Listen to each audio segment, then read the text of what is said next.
Coming up on New Day at Arirang, the UK reports the first death as a result of the Omicron variant of COVID-19. Britain now with close to 5,000 confirmed infections. China also reports its first case of the new strain. President Moon Jae-in in Australia on a state visit. The two sides agreed to boost cooperation in fields like trade and defence. Also, not bowing to international pressure, President Moon says South Korea will send diplomats to the Beijing Winter Olympics. Plus, the South Korean Netflix hit Squid Game earns 3 nominations at the 2022 Golden Globes.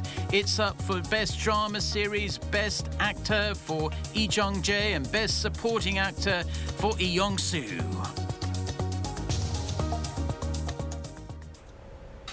Hello and welcome to this Tuesday edition of New Day at Arirang. It's 8 a.m. on December 14th here in Seoul, South Korea. Thank you for joining us. I'm Woo-Soo-young. And I'm Mark Brim. Over the next 60 minutes, we'll take a look at the big news stories of the day and get expert insights on the issues facing Korea and the world. We begin, though, with the COVID-19 situation here in South Korea. With the Omicron variant spreading, health authorities are on high alert. For more on this and other COVID-related updates in Korea, I'm pleased to say we have our Chair Won-jong in the studio. Hello, Won-jong. Good morning. Morning. Well, let's go straight into the numbers, Won-jong. So what's the forecast today for the local number of infections? Sure. The Tuesday expected caseload will hover around the 6,000 mark. Up to 9 p.m. yesterday, a total of 4,934 new infections were reported. This is 370 more than the same period from the previous day. Now, compared to the same period time exactly a week ago, it's an increase for more than 1,300 cases, which is very concerning. Now, breaking down, more than 71% of those transmissions were from the greater Seoul area. Yeah, generally speaking, we see the bigger caseloads on Wednesday and Thursday as the backlog of tests from Monday and Tuesday start coming through. Tell us more about the current situation in regards to the spread of the Omicron variant here. Sure. Usually new added Omicron variant cases are released in a couple hours or so, along with the new COVID daily caseload. As you know, on Monday we had a total of 114 Omicron variant cases identified in Korea so far. 88 were locally transmitted, 26 from overseas, and 25 people are currently considered as having suspected Omicron infections. But here's something I would like to point out. According to the Korean health authorities, 1 in 4 people, exactly 24.4% with the confirmed or suspected cases of Omicron variant were asymptomatic. We know that Omicron variant has a similar incubation period duration as the highly transmissible Delta COVID variant. However, the Omicron strain is reportedly twice as transmissible as Delta. However, all patients so far had mild symptoms like fever, sore throat, and cough. Well, let's turn to the progress on vaccinations, additional vaccinations here in the country. So people aged 18 and above, they've started booking their reservations for additional shots, right? How's that going? Absolutely. I mean, yesterday, Monday here in Korea, more than 1.6 million people over 18 applied to get booster shots. Now, anyone age 18 to 59 who have been fully vaccinated for more than 3 months can reserve their booster shots. Administration of these booster shots will begin on Wednesday. However, those over 60 do not have to make separate reservation, and if they visit hospital or facility with leftover vaccines, they can receive a booster jab on that day. The ramp up of administering these additional shots, the health authorities released data on the efficacy of booster shots on Monday. According to their data on Monday, those infected with COVID-19 who have had booster shots showed a more than 91% lower chance of going to develop severe illness compared to the unvaccinated people who got infected. Now, compared to the patients without additional shots, the result was over 57% lower. In the meantime, the other vaccine-related update, South Korea's Minister of the Food and Drug Safety has approved the domestically made Moderna vaccine manufactured by Samsung Biologics. The pharmaceutical firm got the green light for the selling the so-called Spike Vax, which is the first South Korean-made mRNA vaccine produced on a consignment basis. Okay, forgot where you were briefly there, Won Jong, but we forgive you, it's early in the morning. Spike Vax, quite an unusual name there. Perhaps their marketing department needs to choose something a little bit softer. But in regards to the newly implemented vaccine passes, there are some new things going on in regards to that. As you know, starting on Monday, everyone had to show their vaccination status using the QR check-in system or hand in negative PCR test result taken with the previous 2 days to gain the entry to most public facilities, including restaurants, cafes, and movie theaters. This was after the authorities enforced a one-week grace period to avoid any confusion. Any businesses or individuals who violate these vaccine pass rules will be fined up to a little more $2,500 US. However, there was a slight hiccup at the start of the day with the technical difficulties. According while using the system, authorities have released an official statement apologizing for any inconvenience. No fines will be imposed on the vaccine pass violation on Monday. All right, well, lovely to have you with us today, Won Jong. Thank you for your report. Thanks for having me. Yeah, we'll speak to Won Jong again tomorrow. Now, moving on, at least one COVID-19 patient in the United Kingdom has died with the highly transmissible Omicron variant, which the country's health authorities are saying as well that this particular strain in Britain is spreading at what they say is a phenomenal rate. They expect the variant to become the dominant strain in 24 to 48 hours. Kim Yo-sun has more. Amid the rapid spread of the Omicron variant, the UK has reported its first death from the strain, saying the country had sadly witnessed the loss of a patient who had been infected with the Omicron variant. British Prime Minister Boris Johnson said the variant should not be taken lightly. So I think the idea that this is somehow a milder version of the virus, I think that's something we need to set on one side and just recognise the sheer pace at which it accelerates through the population. So the best thing we can all do is get our boosters. Since the country detected its first Omicron case in late November, Johnson has imposed tougher antivirus measures. On Sunday, he also urged the public to get booster shots to prevent the health service from being overwhelmed. Explaining that the new mutation is spreading at a, quote, phenomenal rate, Britain's health secretary said Monday that the Omicron variant now accounts for nearly 44% of all COVID-19 infections in London. He added the highly transmissible variant would be the dominant strain in the capital within 48 hours. In China, its first case of the Omicron variant was reported on Monday in the northern port city of Tianjin. Health authorities say the patient arrived from overseas last week, adding the patient is currently being treated in isolation at hospital. Kim Yo-sun, Arirang News. President Moon Jae-in, who's currently on a state visit to Australia, held a press conference on Monday following his summit with Prime Minister Scott Morrison. He said Seoul is not considering a boycott of the Beijing Winter Olympics. On declaring a formal end to the Korean War, the South Korean leader said his government continues to work towards that goal. Kim Min-ji reports from Canberra. President Moon Jae-in says South Korea is not considering a diplomatic boycott of the 2022 Beijing Winter Olympic Games, nor has the country been asked to. Moon spoke during a press conference following a summit with Australian Prime Minister Scott Morrison in Canberra on Monday. This is the first time for the president to speak on the matter. 베이징 올림픽에 대한 외교적 보이콧에 대해서는 미국을 비롯한 어느 나라로부터도 참가의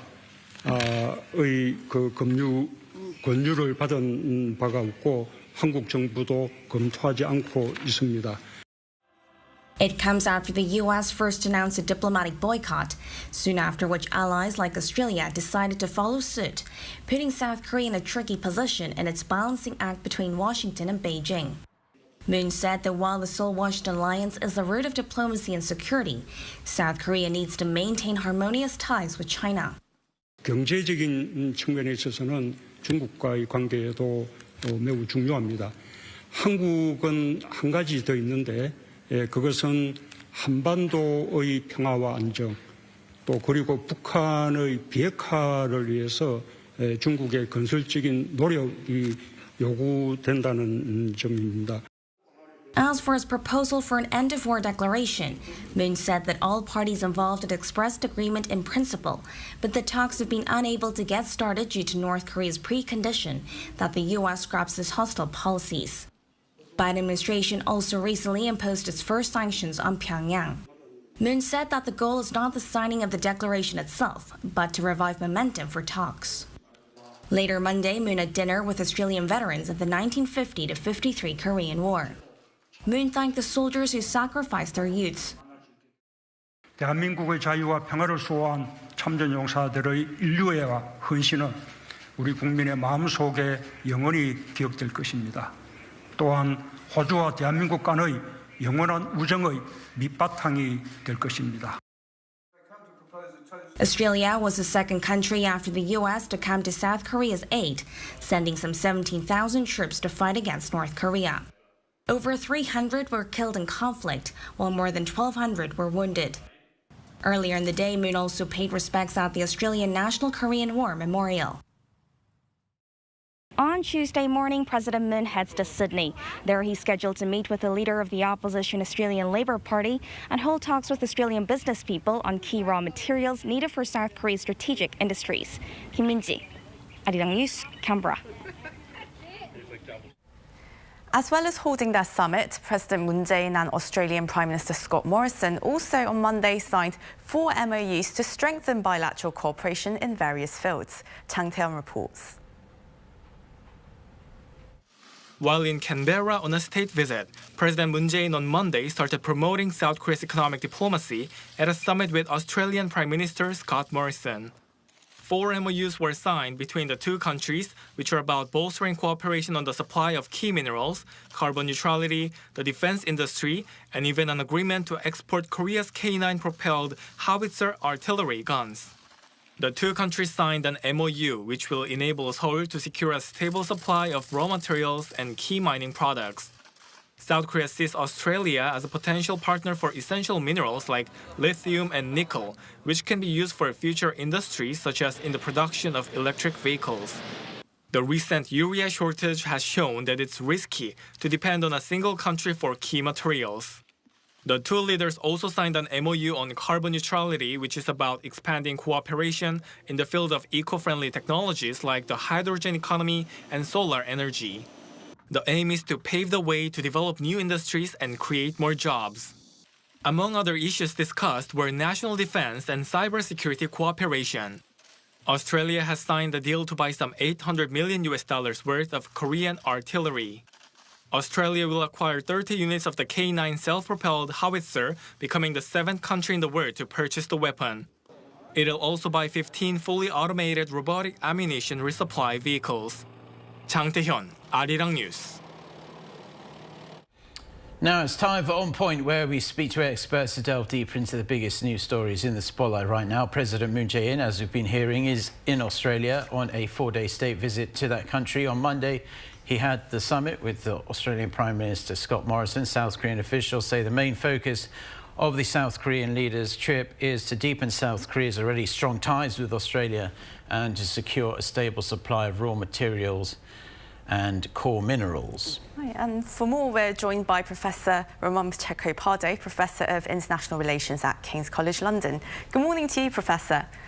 Now, the two countries, we've, with Australia, between Australia and South Korea, we've had a solid and symbolic relationship. Can you explain what South Korea offers Australia and, in reverse, what Australia offers South Korea in terms of economic benefits?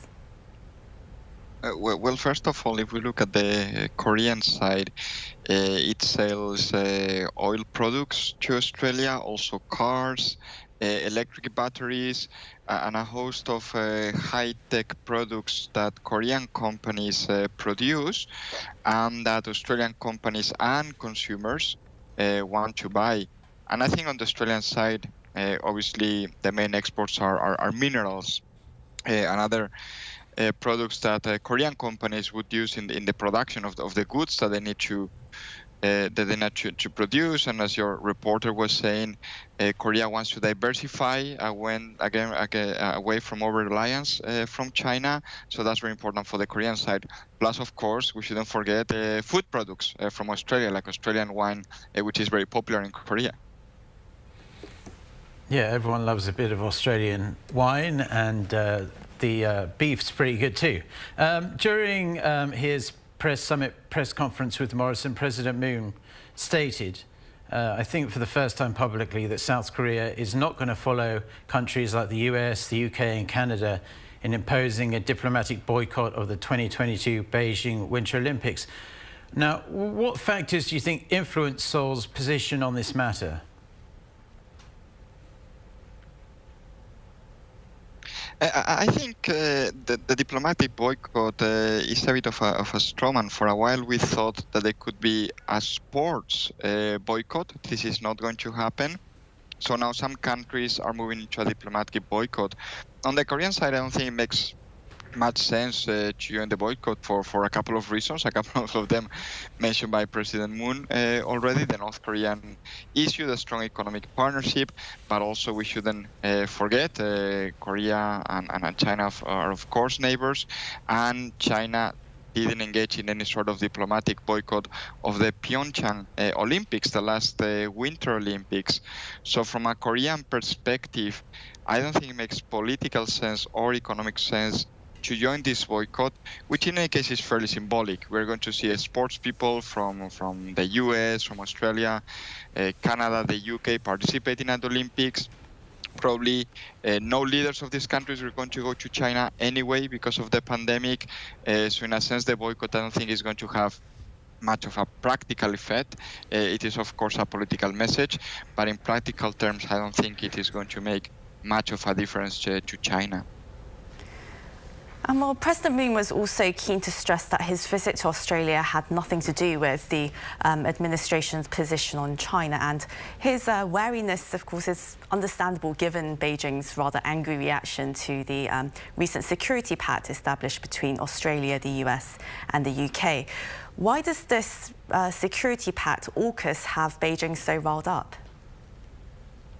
Well, I think the main reason is that it introduced a new system, arms system into the Indo-Pacific region, which is, of course, nuclear-powered submarines. And this gives a considerable advantage to the Australian Navy vis-a-vis China, because very few countries in the world actually have this technology. Essentially, it's the US, the UK, and now in the future it will be Australia.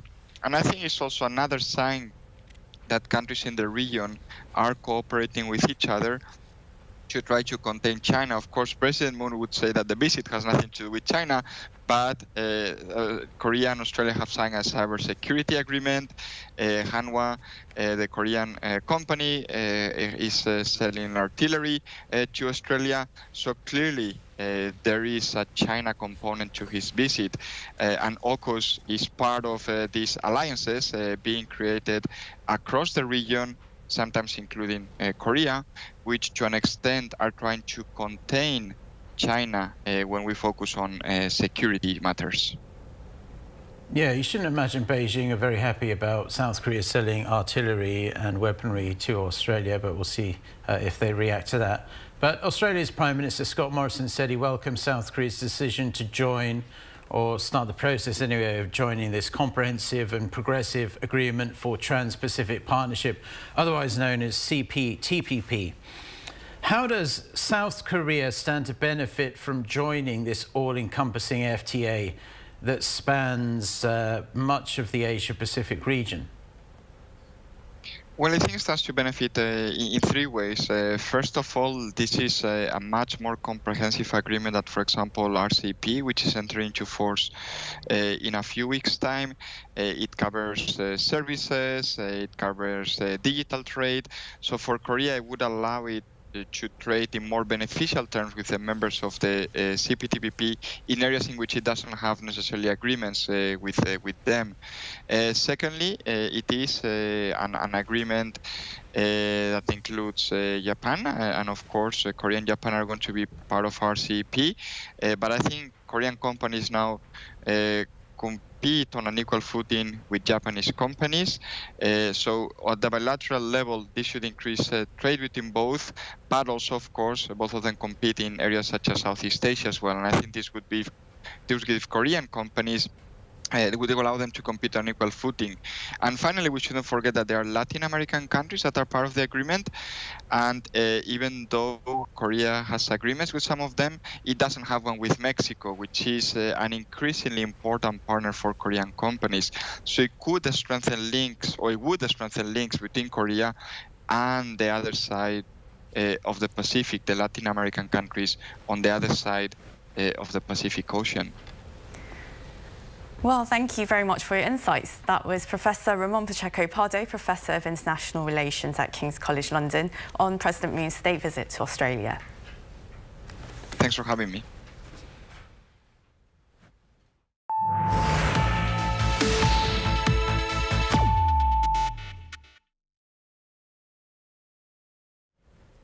Now, to expand and diversify its export portfolio in this increasingly globalized world, South Korea is moving to join the Asia-Pacific FTA, otherwise known as CPTPP. This agreement covers 11 countries, including Canada and Japan. Our Lee Kyung-eun has more on the potential benefits as well as the possible challenges that this could herald for South Korea. To increase its presence in the global market, South Korea is now aiming to join the mega Asia-Pacific Free Trade Agreement CPTPP.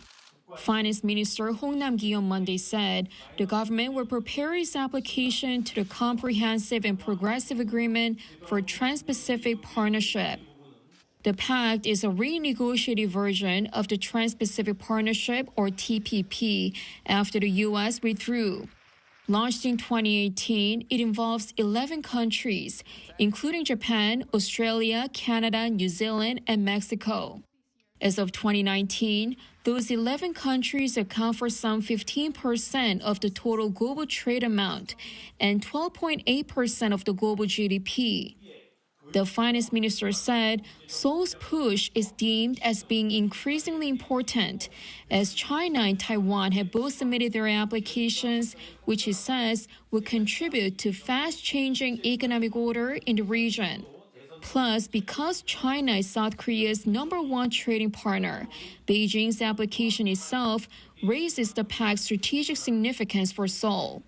Even without China, the 11 countries already account for more than 24% of South Korea's total volume. The pact will almost eliminate tariffs on agricultural and industrial goods among the member countries. And it will mean more opportunities for small and mid-sized domestic businesses, many of which produce raw materials or half-finished products. Those products leave a relatively small margin, and companies can't really export their products because tariffs make them lose competitiveness with their prices. Without tariffs, though, they will be able to provide their products at the most efficient price. But it could also pose a threat to local farmers, as agricultural products are the biggest exported items by the 11 countries. The South Korean government will collect the opinions of the public and hold social discussions involving all interest groups before making the next step. All 11 member countries need to say yes for a country to enter. The UK is also considering joining the pact. Young-eun, Arirang News. Now, experts are projecting South Koreans born 50 years from now will live longer lives than people in any other country in the OECD. They say babies born that year will live an average of more than 90 years. And the country's extremely low birth rate by that time is expected to have risen, although it'll still be the lowest projected in the OECD. Min Suk-hyun with the details. The average life expectancy of South Koreans is gradually increasing. Over the last 50 years, the average life expectancy has risen by 21.2 years. And according to Statistics Korea, babies born in 50 years will live to an average age of 91, more than 7 years longer than those born in 2020. The average life expectancy for men born in 2070 was 89.5 years, while for women it was 92.8 years. South Koreans are also expected to live longer than any other OECD country. The average life expectancy of Koreans born from 2065 to 2070 was the highest at 90.9 years, followed by Norway at 90.2 and Finland at 89.4 years. The OECD country with the shortest life expectancy was Ireland at 82 years. Women are also likely to have more children than they do now. While the total fertility rate is expected to further dip in the near future, Statistics Korea says that the number of births per woman will jump to 1.21 births in 2070. Although this is a significant increase from the 0.84 fertility rate in 2020, the 1.21 figure is still the lowest in the OECD. The agency added that by 2070, South Korea's population will have fallen to around 37 million people. Min Suk-hyun, Arirang News. South Korea's export prices dropped for the first time in 12 months in November. The Bank of Korea says the export price index last month fell 1% on month to 115.8. The decrease mainly due to lower prices of coal and petroleum products led by a fall in global oil prices. But compared to a year earlier, it was up more than 25%. Import prices edged down 0.6% compared to the previous month after rising for 6 straight months. Prices fell mainly on lower raw material prices, including primary metal products.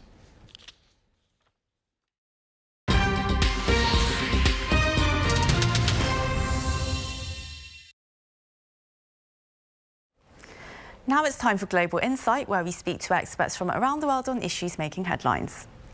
Tension is mounting along the eastern edge of Ukraine as the build-up of some 100,000 Russian troops along the border has heightened concern that Moscow is preparing for war. The G7 this week warned the Kremlin that it will face massive consequences should it attack Ukraine. So is President Putin getting ready to strike, and can Western governments stop him?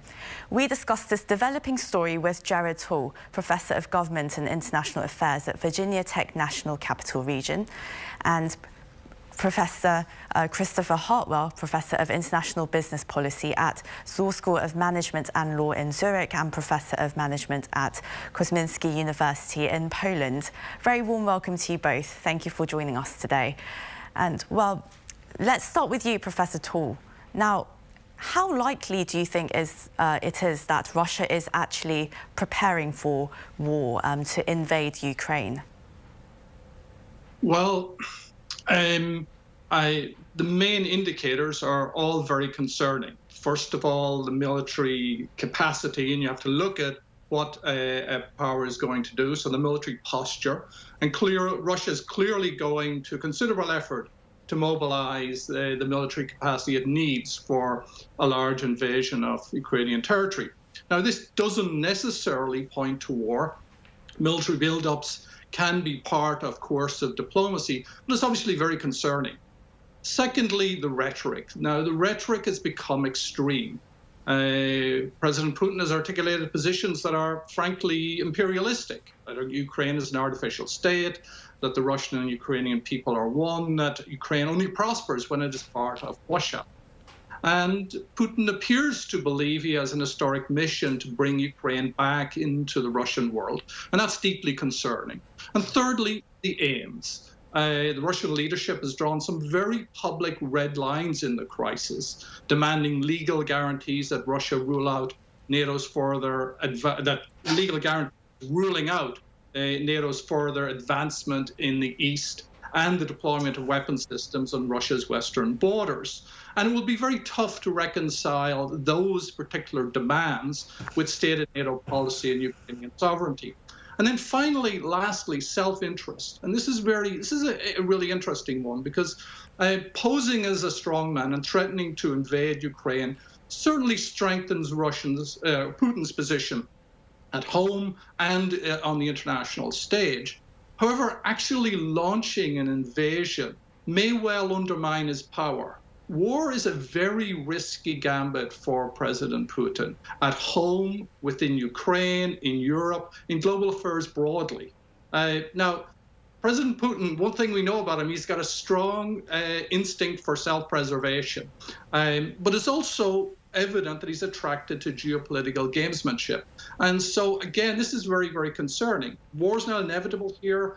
There are available off-ramps for the parties if they negotiate and if they choose to take them.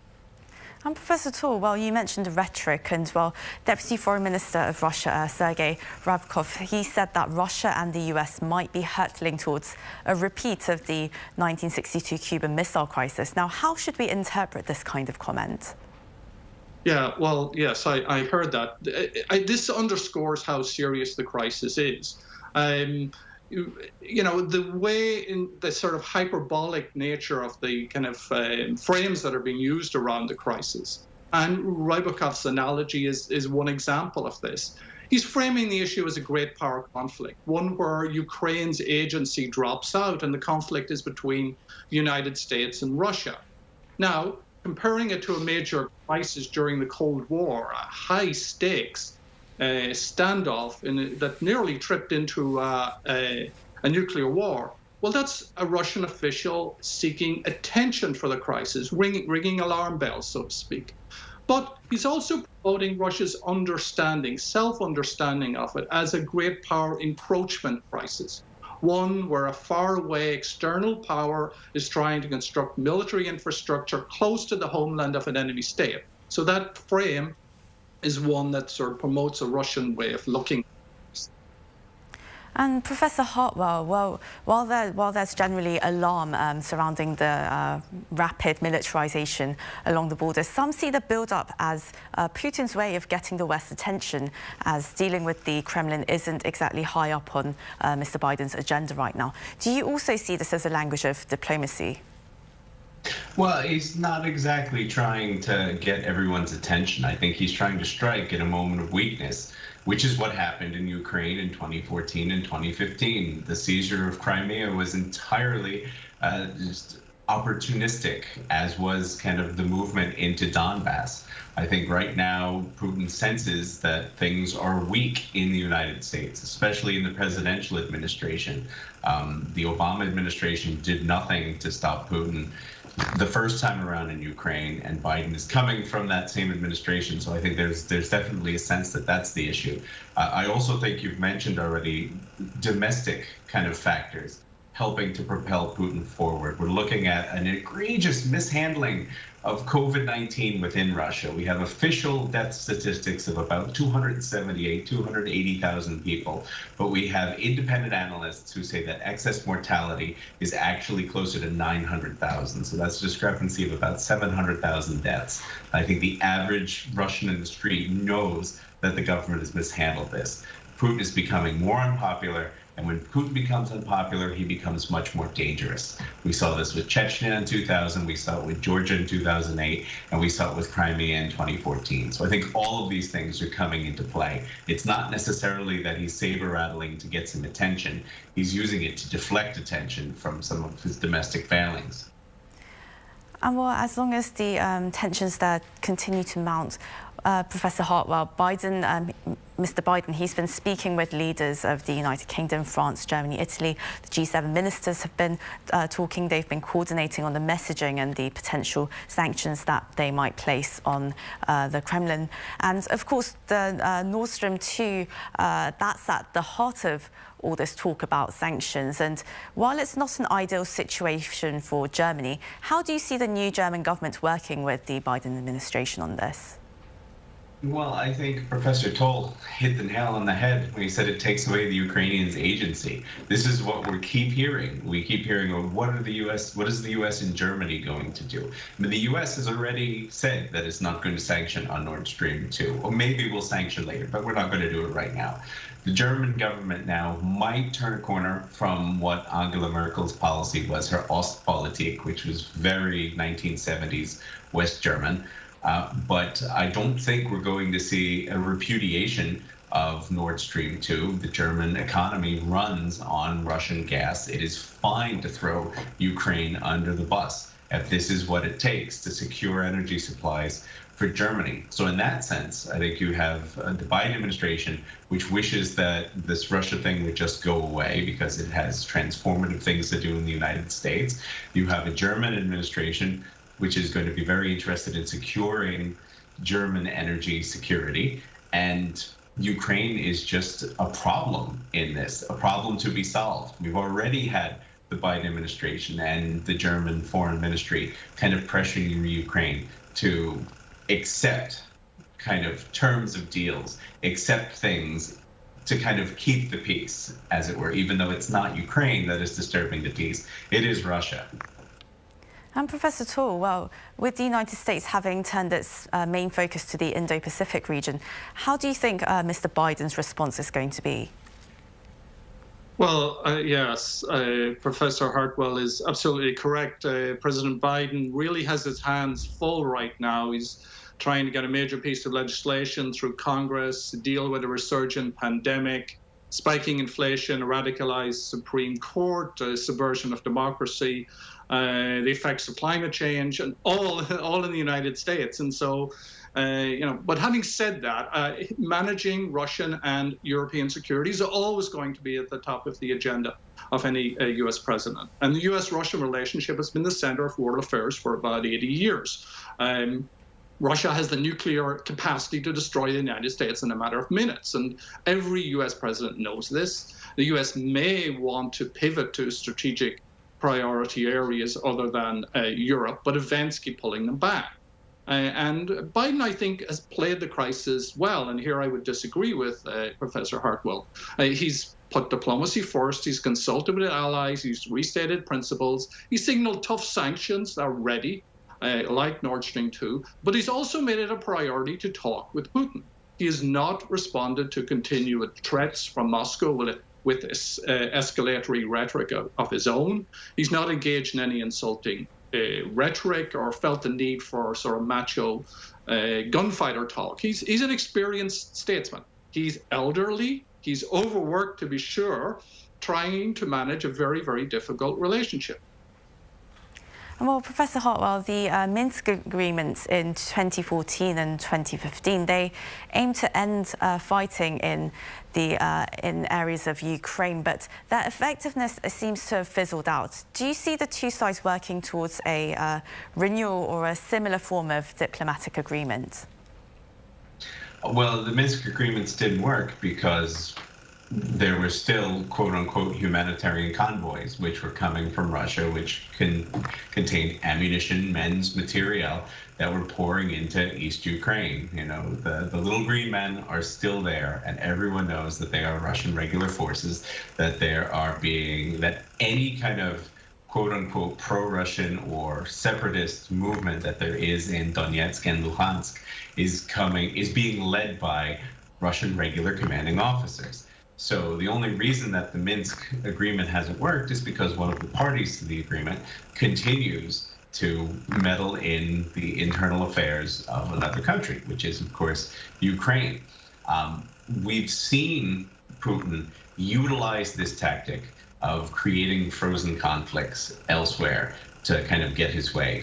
First off, to manipulate utilizing local proxies. You see it in Abkhazia, South Ossetia, Transnistria especially. And it could be that he's trying to expand it now to make sure that Ukraine is never admitted into NATO or even the European Union, because a country that has this kind of frozen conflict and these territorial claims is just not suitable. And so that could be what's happening here. But realistically, I think the Minsk agreements were dead on arrival, and there is no reviving of them now. And Professor Hartwell, it's really hard to see Mr. Biden or Mr. Putin backing down from the Ukraine crisis, yet neither of them would want the situation to escalate. Do you see any possibilities of them making concessions? I mean, how do you think they're going to be able to manage their differences over this? Well, Putin has painted himself into a corner. You know, he's the machismo, the posturing, as Professor Toll said. And I think it's going to be very difficult for him to come out of this. Although one of the benefits of being an authoritarian leader means that you get to control the state propaganda apparatus. And as easily as you ratchet up the rhetoric, you can tone down the rhetoric and act like, yes, A is B and B is A. And it's always been that way. So I think that's something that can definitely be kind of, that's at Putin's control. But it's going to be more difficult for him to get out of this without extracting some concessions. And I think Biden is exactly the person who he wants in the White House, who will give him some concessions. Again, we've seen this before, the kind of pressuring the Ukrainians to make this go away. I don't want to use the term appeasement, but basically to, even if he is overworked, even if he is overwhelmed, Professor Toll was entirely correct in saying that kind of the Russian-U.S. relationship has been the cornerstone of kind of global politics for 80 years. And this is something that he should take a bit more seriously. And I fear that given Biden's own personal experience in the region, this is just going to be another problem to manage, another problem to communicate more effectively to the American people, rather than seeing it as an intractable problem that has much, much longer ramifications, especially if there is anything in the way of appeasement.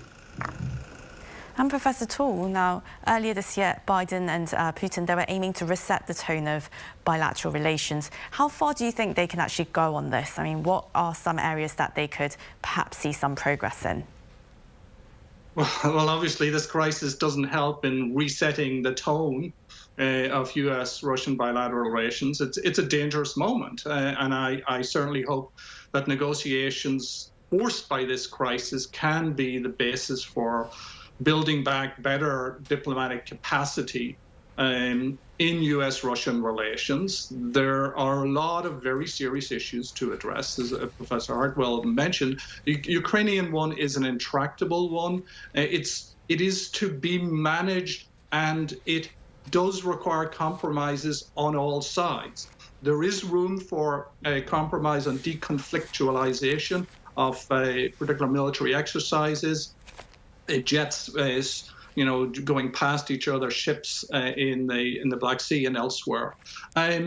We also have arms control. Arms control is at the very, very top of the agenda of U.S.-Russian relations. Thankfully, we have a New START renewed, but we have no INF treaty. That's the Intermediate Range Nuclear Forces Treaty, which the Trump administration pulled out of in August 2019. So we've no arms control regime in this domain. And I think the uncertainty surrounding that is playing into this crisis.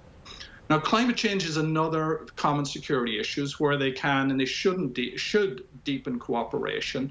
And, let me say, collectively, we face this enormous crisis. And it is one that will alter the planetary conditions that has given us life, that has allowed human civilization to thrive for so long. That issue, which is absolutely fundamental, it struggles to get to the top of the agenda because of all of these other geopolitical brinksmanship and geopolitical games of various types. And I think that is something that we're going to see down the next number of years. There's going to be geopolitical crisis on the front of our newspapers, and there's going to be a climate crisis, extreme weather. They're going to be right together, as we see already in our newspapers. Well, I'm afraid we're going to have to wrap up the discussion here today. That was Gerard Toole, Professor of Public and International Affairs, and Christopher Hartwell, Professor of International Business Policy, joining us from Virginia and Zurich. Thank you very much for your time today. Thank you.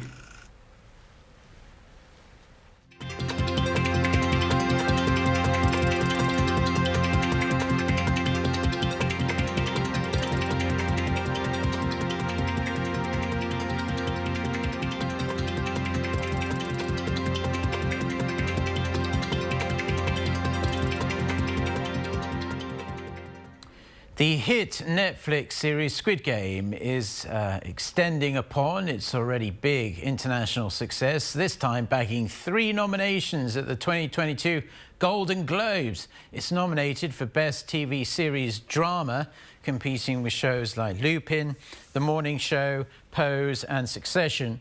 Lee Jong-jae, who plays the main character in Squid Game, is nominated for Best Performance by an Actor in that category. And Yong-soo gets the nod for Best Supporting Actor in that TV series. The 79th Golden Globes take place on January 9th. Time magazine has named Tesla and SpaceX CEO Elon Musk as Person of the Year. The annual recognition, which highlights people of influence, was announced on Monday, with Time's editor calling Musk the man who inspires to save our planet and get us to inhabit a new one. Musk's recognition also comes as he became the world's richest person in 2021, while also launching a first all-civilian crew into orbit. Tesla in October became just the 6th company in US history to be worth $1 trillion. Israel's Prime Minister Naftali Bennett, on a historic visit to the UAE, reportedly sat down on Monday with the country's de facto ruler, Crown Prince Sheikh Mohammed bin Zayed Al Nahyan. This is the first time an Israeli leader has made an official visit to the UAE. Following the meeting, which went on 2 hours longer than scheduled, Bennett said that the two had a meaningful, in-depth and straightforward talks on a wide range of issues. However, details of the discussion have not been made public.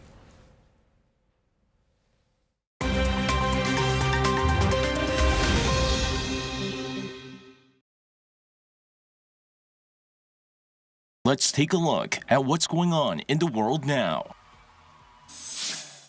Days after a swarm of tornadoes ripped through the U.S. state of Kentucky, authorities are still searching for survivors.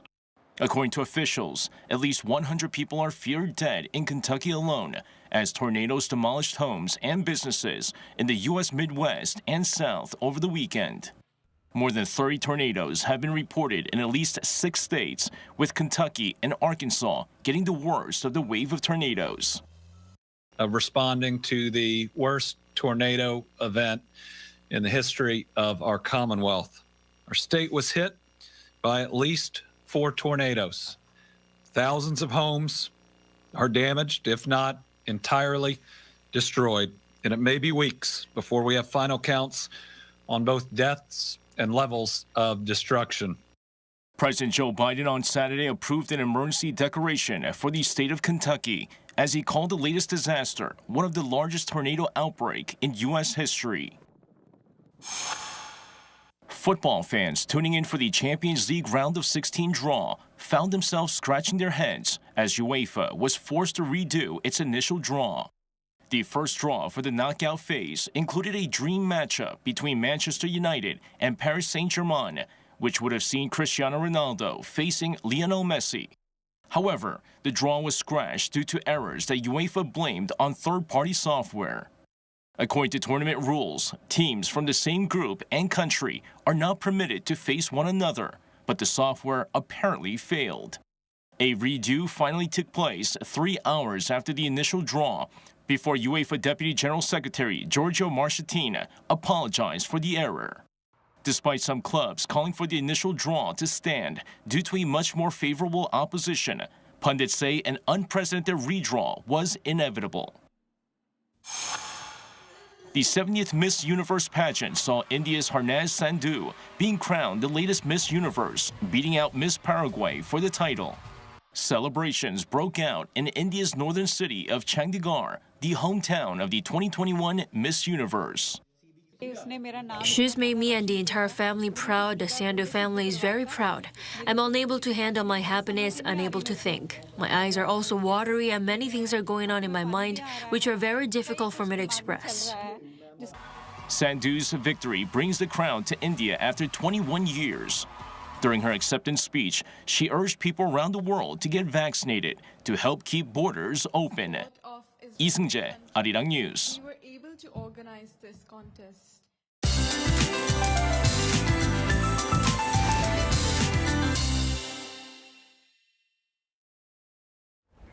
Good morning. It will be less colder today. Morning lows are about 5 degrees higher than the same time yesterday, and highs will also run above average this afternoon, while the capital region and central areas could have a few isolated snow showers popping up during the first half of the day.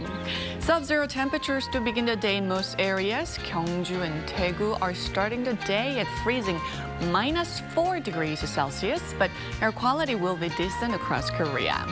While southern provinces will see sunshine all day long, central regions will have light rain tonight, while mountainous regions in Gangwon-do province could see some snowfall instead. Then highs will be 1 to 3 degrees higher this afternoon. Daegu, Gwangju going up to 9 degrees Celsius. A big freeze is coming to Korea this weekend. It's going to start to feel really cold from Friday afternoon. Then we could see lows dipping down to -9 degrees Celsius here in the capital on Saturday morning. With that, here's a look at the weather conditions around the world.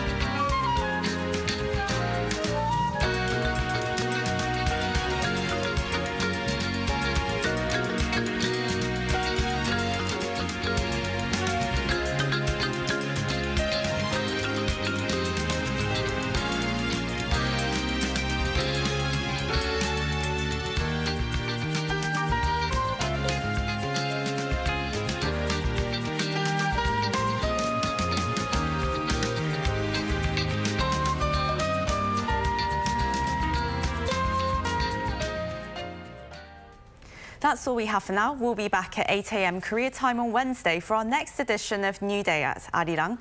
We appreciate you tuning in. I'm Oh Seung. And I'm Mark Broom. Thank you for joining us. Until tomorrow, goodbye.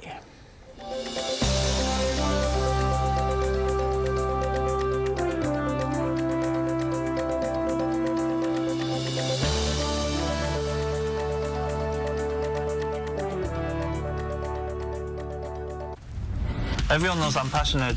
Know why? Look at how passionate Koreans are. And you know I'm fast. Don't blink. Koreans move fast too. I'm creative on the pitch. People say I'm smart.